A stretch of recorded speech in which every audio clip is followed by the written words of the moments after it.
আমার কত দিচ্ছে? আরে দিল, আমি দিচ্ছি। আরে দিচ্ছি আমি, সমস্যা নাই। আরে আমি দিচ্ছি। 40 টাকা, 40 টাকা। এই যে এই কত?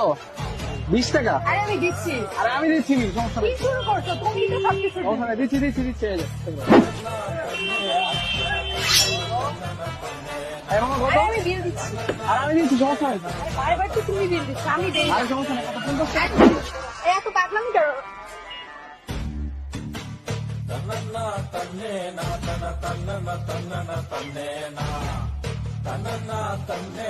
স্যার বিলটা? আরে বিল দিচ্ছি আমি, সমস্যা নেই। আরে না না, সারাদিন তো তুমিই বিল দিচ্ছ, এখন তার বিলটা আমি দিচ্ছি। তুমি দিও? আচ্ছা ঠিক আছে, দাও তাহলে আমি 80% ঠিক আছে। ঠিক আছে। ভাইয়া বিলটা কত? আপু বিলটা তো 2550 টাকা।